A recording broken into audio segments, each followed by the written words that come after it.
Howdy, howdy, lads, MBs, and lasses. Many of you asked the question, what is the Master HOA? I'm sure most of you didn't even know we had a second HOA called the Master HOA. All the best secret societies have them. I'll do my best to explain it with the limited information I have.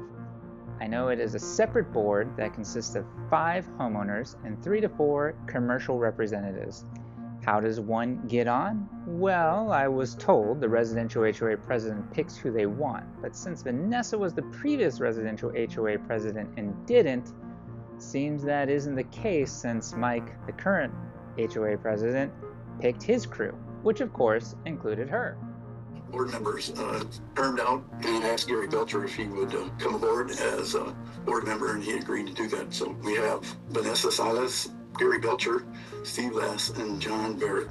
The Master HOA meets only once a year and usually does most of their stuff by email, as the commercial side members don't live in any of our neighborhoods as far as I can tell.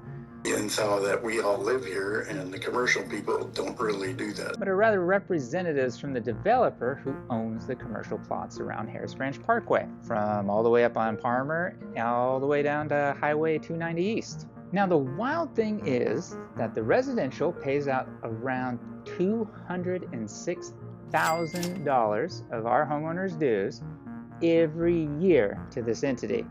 And the number one thing it does in return? Mow.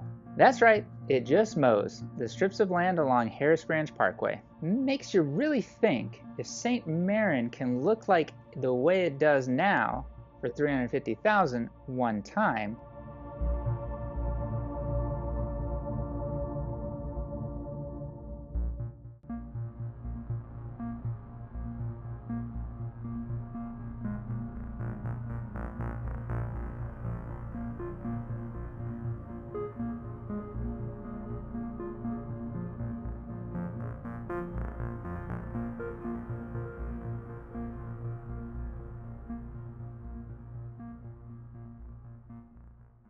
But we've poured at least $1 million or more into Harris Branch Parkway.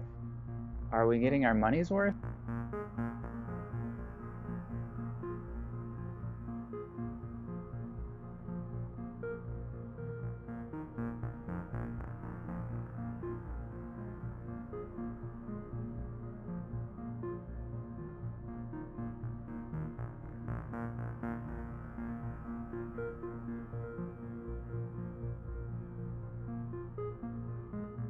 Now the master does do other things. To ratify electronically approved motion for the approval to facilitate the Harris Branch residential property owners 6-month Ranger security agreement for $19,470. Mainly in regards to approving easements for the city and utility lines wanting to run through its property. The term for each member is 2 years, just like the residential, but the master board votes you back in with a vote from the sitting board members. No community input. I'd like to nominate for the board. Are there any other nominations? I'd like to nominate James Rank for the board. You don't get a chance to do that.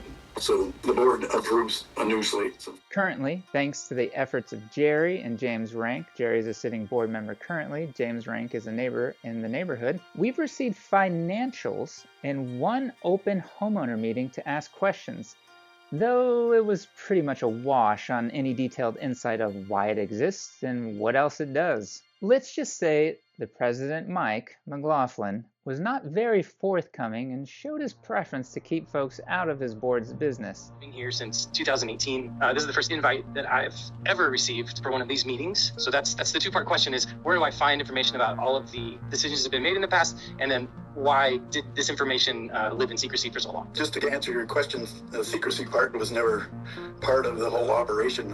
We had the commercial that was really the whole master part of the association.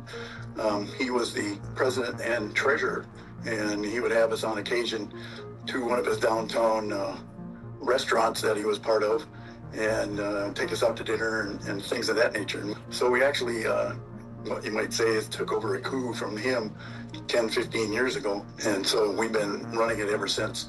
And during that time that he was the president and treasurer, believe it or not. We never knew anything about any invitations or any of that kind of thing, so we ran it the same way. The financials would be available to the board.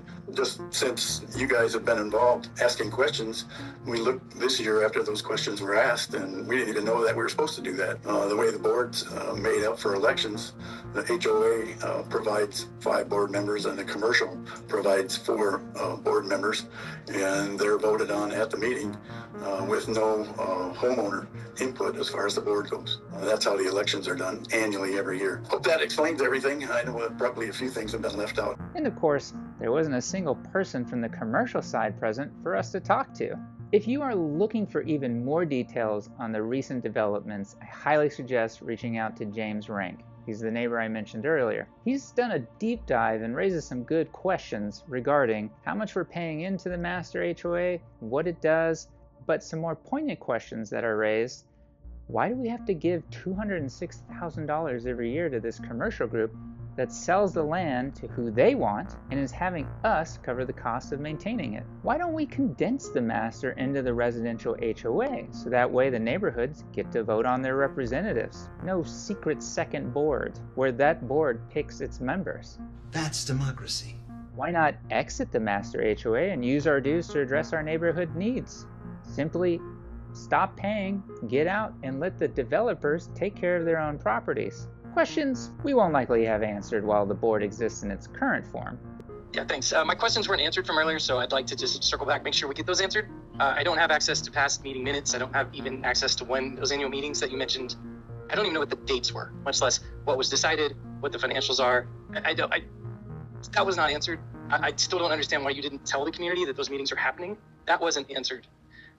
It's a little frustrating to have you talk for a long time and not get answers. They're pretty specific. So just, again, where do I find past information about these meetings? Like, where do I find any of this past information? And then why was this never told to homeowners? I don't feel like I got a clear answer to any. I think the confusion is you guys being part of the Harris Branch Residential, there's a certain makeup and setup, how you used to it being set up, how the master is set up, not only for you guys, but other communities that have a master. How you guys are set up for the master, as Mike said, is represented by a few homeowners from the residential and then homeowners from the commercial. That makes up the board. So those people are the representatives for you. And with that, residential homeowners do not have a vote or a say in the financials for the master and any of the decisions that go on, etc. But if that changes, I'll update everyone here. Until then, though, y'all stay safe out there. Take care. Bye.